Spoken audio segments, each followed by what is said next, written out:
Assalamualaikum warahmatullahi wabarakatuh. Perkenalkan, nama saya Ika Amalia dengan NIM 416191200038. Saya merupakan mahasiswa dari Universitas Mercu Buana, jurusan Teknik Industri. Pada kesempatan kali ini, untuk memenuhi tugas metodologi penelitian teknik, saya akan mengambil judul Analisis Strategi Pembelian Packaging di PT SKF Indonesia menggunakan metode Economic Order Quantity (EOQ) dengan dosen mata kuliah Insinyur Farida MMA. Pada bab 1 pendahuluan, latar belakang masalah. PT SKF Indonesia adalah perusahaan manufaktur bearing di Indonesia untuk kendaraan bermotor roda 2 dan roda 4. PT SKF Indonesia merupakan bagian dari SKF Group, SKF AB Swedia, dan Astra Group, Astra Autopart.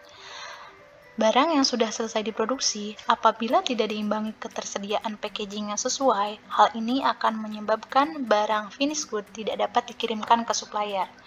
Pemilihan packaging harus mempunyai strategi agar jumlah pemesanan sesuai atau mendekati dengan kebutuhan. Model EOQ memberikan panduan perusahaan dalam mengambil keputusan agar order inventory optimal.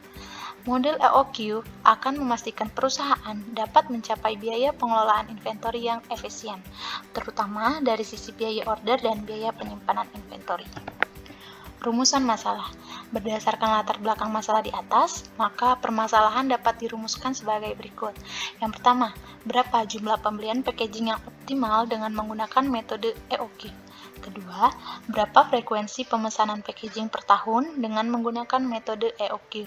Dan yang ketiga, bagaimanakah efektivitas pengelolaan pemesanan packaging dengan metode EOQ melalui perbandingan biaya persediaan yang dikeluarkan?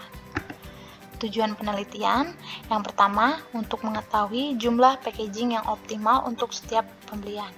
Kedua, untuk mengetahui frekuensi pemesanan packaging per tahun untuk setiap pembelian.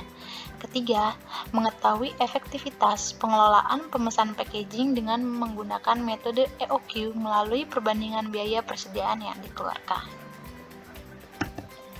Batasan penelitian.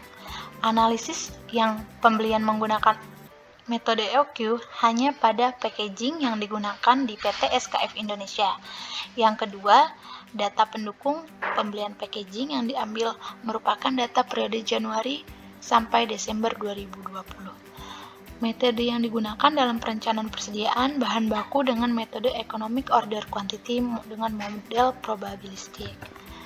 Untuk sistematika penulisan tugas akhir, pada tugas akhir kali ini terdiri dari 6 bab, yaitu pendahuluan, bab 2 tinjauan pustaka, bab 3 metode penelitian, bab 4 pengumpulan data pengolahan data, kelima hasil dan pembahasan, dan yang keenam kesimpulan dan saran. Pada kesempatan kali ini kita akan membahas bab 1 sampai dengan bab 3 saja. Untuk bab 2, tinjauan pustaka. Definisi persediaan. Menurut Sofyan Asauri, persediaan adalah suatu aktiva yang meliputi barang-barang milik perusahaan dengan maksud untuk dijual dalam suatu periode usaha yang normal atau persediaan barang-barang yang masih dalam pengerjaan atau proses produksi ataupun persediaan bahan baku menunggu penggunaannya dalam suatu proses produksi. Jenis persediaan yang terdapat pada perusahaan manufaktur pada umumnya dibagi menjadi 3. Yang pertama, persediaan bahan mentah atau sering kita sebut raw material. Yang kedua, persediaan barang dalam proses atau work in process atau kita sebut WIP. Dan yang ketiga, persediaan barang jadi atau finished good. Nah, untuk persediaan bahan mentah atau raw material yaitu persediaan barang-barang berwujud seperti besi, kayu, serta komponen-komponen lain yang digunakan dalam proses produksi. Yang kedua, WIP, yaitu persediaan barang-barang yang merupakan keluaran dari tiap-tiap bagian dalam proses produksi atau telah diolah menjadi satu bentuk. Dan yang ketiga, persediaan barang jadi atau finished good, yaitu persediaan barang-barang yang telah selesai diproses atau diolah dalam pabrik dan siap dijual atau dikirim kepada pelanggan. Tujuan persediaan. Yang pertama, memenuhi kebutuhan atau permintaan konsumen dengan cepat. Yang kedua, menjaga kontinuitas produksi atau menjaga agar perusahaan tidak mengalami kehabisan persediaan yang mengakibatkan terhentinya proses produksi. Yang ketiga, mempertahankan dan bila mungkin meningkatkan penjualan dan laba perusahaan. Yang keempat, menjaga agar pembelian secara kecil-kecilan dapat dihindari karena dapat mengakibatkan ongkos menjadi besar. Dan yang terakhir, menjaga supaya penyimpanan dalam emplacement tidak besar-besaran karena akan mengakibatkan biaya menjadi besar. Nah, Economic Order Quantity atau kita sebut EOQ. Menurut Trianto, mendefinisikan Economic Order Quantity adalah jumlah kuantitas barang yang dapat diperoleh dengan biaya yang minimal atau sering dikatakan sebagai jumlah pembelian yang optimal. Sedangkan menurut Hani Handoko, unsur-unsur biaya yang terdapat dalam persediaan dapat digolongkan menjadi 4. Di antaranya, yang pertama, biaya pemesanan. Yang kedua, biaya penyimpanan atau carrying cost atau holding cost. Yang ketiga, biaya penyiapan atau setup cost. Dan yang terakhir, biaya kekurangan persediaan atau shortage cost, sorted cost. Biaya pemesanan. Yang termasuk dalam biaya pemesanan atau ordering cost, procurement cost, antaranya sebagai berikut. Pemrosesan pesanan dan ekspedisi, biaya telepon, pengeluaran surat menyurat, biaya pengepakan dan penimbangan, dan biaya pengiriman ke gudang. Sedangkan untuk biaya penyimpanan atau carrying cost, holding cost yang termasuk di dalamnya sebagai berikut.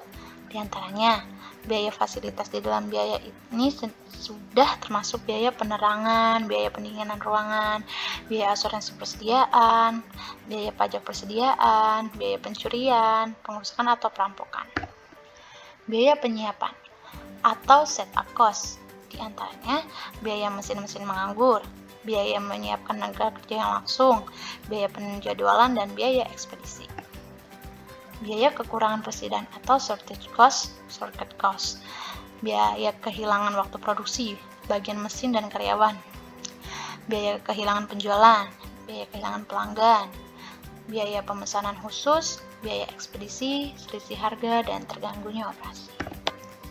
Kita masuk ke bab 3, yaitu metode penelitian. Nah, untuk jenis penelitian kali ini menggunakan penelitian kuantitatif dan kualitatif. Nah, untuk penelitian kuantitatif adalah penelitian dengan memperoleh data yang berbentuk angka atau data kualitatif Yang kedua, penelitian kualitatif. Data kualitatif adalah data yang berbentuk kata, skema, dan gambar. Nah, untuk jenis data informasi, penelitian menggunakan dua jenis penelitian. Bahan penelitian yaitu data primer dan sekunder. Data primer mencakup data yang diperoleh dari perusahaan langsung baik melalui pengamatan secara langsung di lapangan ataupun wawancara kepada karyawan perusahaan. Dalam kata lain, data primer adalah data masih mentah yang belum diolah atau diproses sebelumnya. Dan yang kedua yaitu data sekunder. Mencakup data yang diperoleh dari perusahaan langsung yang sudah diolah atau telah dihitung. Data sekunder yang didapatkan untuk penelitian berupa data pembelian packaging tahun 2020 ya maksudnya. Tempat dan waktu. Nah, tempat dan waktu, tempatnya itu dilakukan di PT SKF Indonesia yang beralamat di Jalan Tipar Cakung, Dren, Cakung Barat, Jakarta Timur. Tepatnya di divisi warehouse dan purchasing. Untuk waktu penelitian dilaksanakan selama 1 bulan, yaitu dari bulan November sampai dengan Januari. Harusnya bukan 1 bulan sih, bahkan lebih ya. Nah, untuk jadwal yang dibuat di mana proposal itu kita sudah melakukan di November sampai skema untuk jadwalnya itu di Januari di week 3 sudah melakukan ujian. Nah, metode pengumpulan data. Yang pertama itu ada observasi, wawancara, dan dokumentasi. Di mana untuk observasi yaitu pengumpulan data dengan cara mengamati langsung ke lokasi tempat penelitian. Wawancara ini merupakan teknik pengumpulan data yang dilakukan melalui tatap muka dan tanya jawab langsung antara pengumpul data maupun peneliti terhadap narasumber atau sumber data. Dokumentasi pengumpulan data dengan melakukan pencatatan data-data perusahaan sesuai dengan permasalahan yang diteliti. Metode pengolahan dan analisis data. Yang pertama, menyusun distribusi probabilitas demand dan lead time untuk menentukan expected demand dan expected lead time. Yang kedua, menyusun distribusi probabilitas demand selama lead time dengan bantuan diagram pohon. Yang ketiga, menentukan jumlah kehabisan bahan yang diharapkan, expected number of stock out.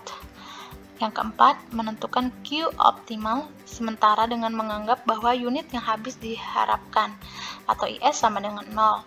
Yang kelima, mensubstitusikan Q optimal sementara di dalam probabilistic stock out untuk mendapatkan reorder point yang ekonomis atau IRP.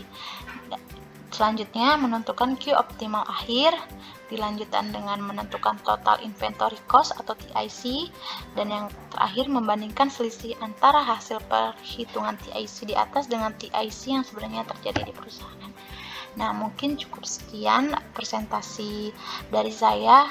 Kurang lebihnya saya mohon maaf. Apabila ada masukan bisa menjadi lebih baik. Terima kasih atas dukungannya. Wassalamualaikum warahmatullahi wabarakatuh.